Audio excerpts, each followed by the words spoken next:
Yo les gars tout le monde, on se retrouve pour une nouvelle vidéo et on va faire un petit point sur ce qu'il se passe du côté du Real Madrid et du FC Barcelone. J'en ai pas parlé ce week-end, j'étais malheureusement en déplacement, donc on va revenir dessus lors de cette vidéo. Il s'est passé plein de choses. La défaite du Real Madrid face à l'Espagnol Barcelone, la victoire du Barça face à Alavés dans un match très compliqué, on va également en parler, et finalement une course au titre en Liga qui est totalement relancée, 4 points d'écart. On va un petit peu analyser bien sûr ça, on va un peu analyser la dynamique des deux équipes qui pour moi est bien différente. Un Real Madrid en difficulté sur les derniers matchs, qui va avoir un calendrier très compliqué, on va revenir dessus. À l'inverse d'un Barça qui revient bien dans ce début d'année 2025, après deux derniers mois 2024 très compliqués, novembre-décembre, t'avais eu des grosses défaites, l'Atlético, Las Palmas, Leganés, c'était compliqué. Maintenant, il faut dire que tu reviens plutôt bien en janvier et il faut que ça continue sur février, pourquoi pas mars, avril, et faire un beau parcours, que ce soit en Liga ou en LDC. Je pense que tu as la place de faire mal à ce Real Madrid, donc on se retrouve tout de suite pour en parler. Juste avant d'en parler les gars, n'hésitez pas bien sûr à vous abonner, c'est des vidéos qui sont compliquées à faire, il y a un peu de montage, de la recherche.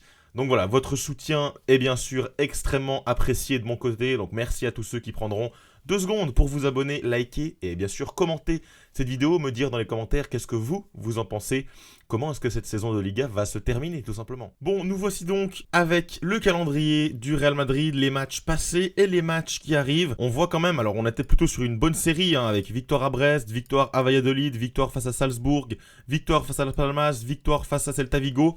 Mais là, tu viens quand même faire un énorme faux pas en Liga. On va voir son influence au classement. Et moi, c'est surtout le futur qui m'intéresse, qui voilà, me donne un peu d'espoir concernant le FC Barcelone. Pourquoi ? Parce que tu as des matchs compliqués. Alors, je ne parle pas du match face à Leganés en Coupe du Roi, qui normalement devrait être à leur portée. Mais tu as un match extrêmement important entre le premier et le deuxième de Liga. Real Madrid, Atlético. Forcément, une des deux équipes va perdre des points. Et puis derrière, tu as ce barrage aller et retour face à City. Alors oui, City actuellement, c'est en énorme difficulté, mais le Real Madrid également. On va voir via l'effectif, via les forces en présence, notamment défensivement, que c'est très compliqué pour le Real. À côté de ça, tu as quand même un déplacement à Osasuna. Tous ceux qui suivent la Liga savent que c'est très compliqué de se déplacer par là-bas.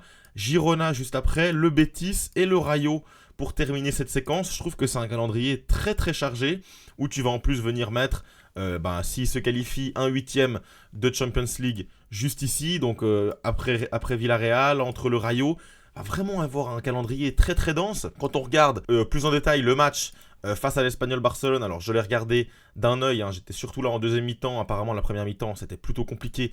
Franchement, c'est pas fameux. Peu d'occasions. Alors, j'ai vu qu'il y avait peut-être un scandale d'arbitrage. Je vais pas rentrer dans les détails. Pour moi, il y a carton rouge, je vous l'accorde. Mais voilà, néanmoins, c'est compliqué. J'ai vu des attitudes qui sont pas top, notamment de Bellingham, un peu frustré. Tu fais finalement que 1,3 de XG avec 21 frappes. J'ai vu beaucoup de frappes dans les nuages, beaucoup de frappes s'envoler. Très peu de contrôle technique, assez peu de dédoublement. Enfin, en fait, voilà, on a retrouvé le Real Madrid habituel face à des blocs bas en Liga. C'est compliqué, c'est rugueux.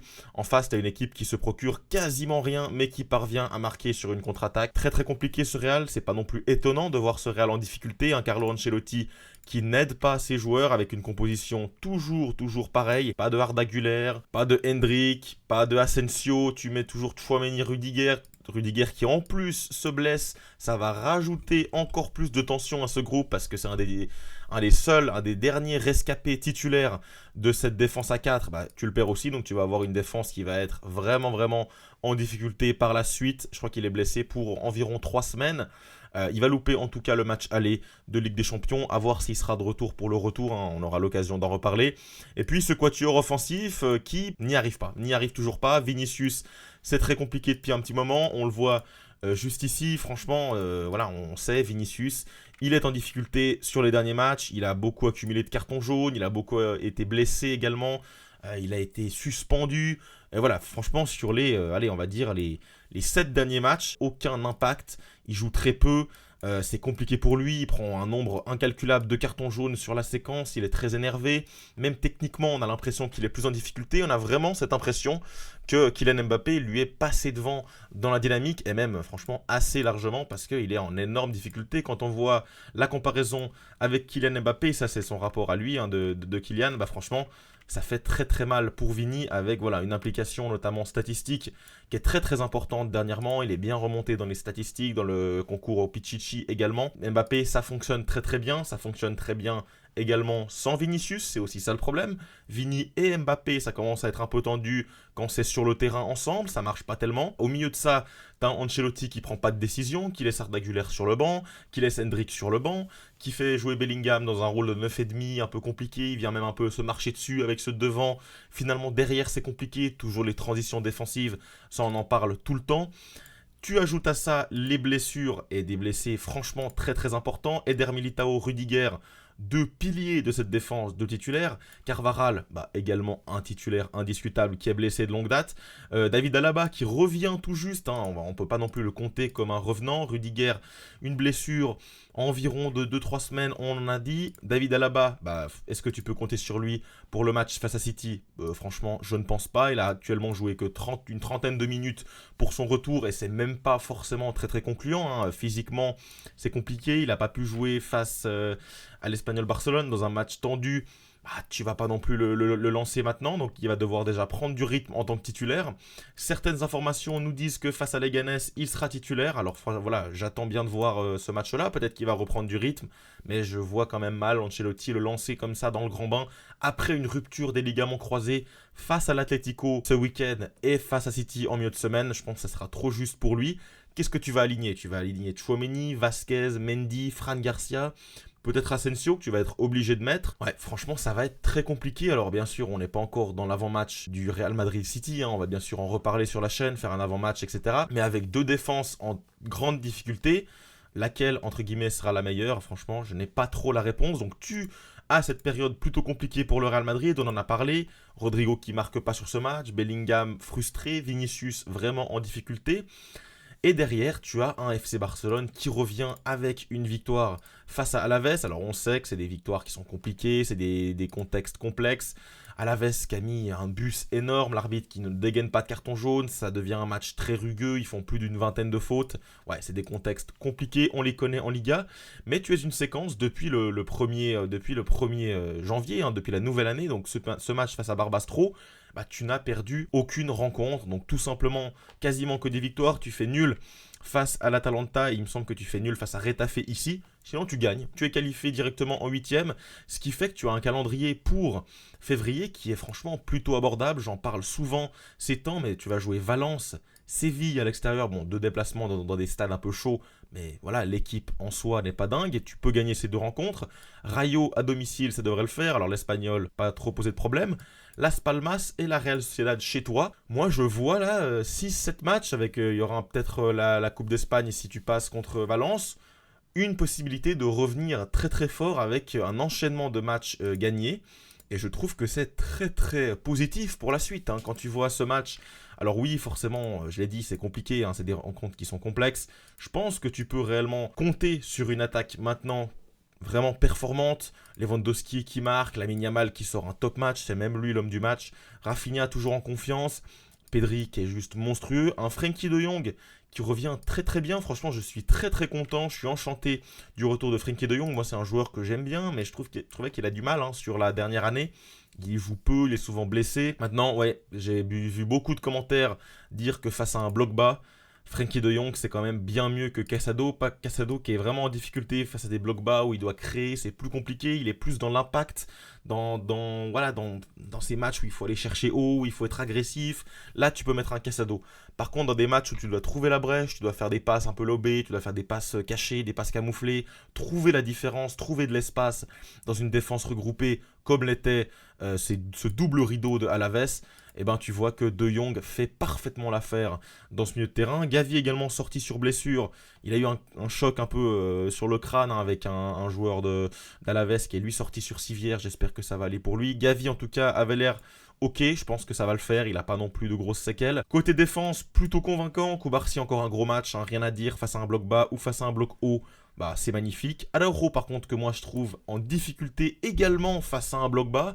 Cette doublette Casado-Araujo, dans une notion de créativité, dans une notion de trouver la différence, Araujo de faire des belles passes, c'est compliqué. On l'a vu, Araujo c'est un joueur, voilà, que la communauté barcelonaise tend un petit peu à moins aimer. C'est un joueur qui, voilà, par son leadership, par son attitude, par son état un peu guerrier, est très très utile. Et ça, franchement, je le redis, il est très très utile dans certains matchs. Quand tu vas jouer le Real Madrid, quand tu vas jouer des grosses équipes, tu as besoin de ce genre de joueur, je suis d'accord. Par contre, oui, dans un contexte où tu dois revenir au score, dans un contexte où tu dois, par le jeu, faire la différence, c'est vrai que Araujo, c'est plus compliqué. Et par rapport à ça, bah voilà, il est sorti à la mi-temps, remplacé par Eric Garcia, qui fait plutôt une bonne entrée dans la lignée de son dernier match. Il me semble que c'était face à l'Atalanta ou face à Valence, le 7-1, où il est très bon, face à un bloc bas encore une fois. Et ouais, tu sais que Martinez va revenir ce jeudi contre Valence.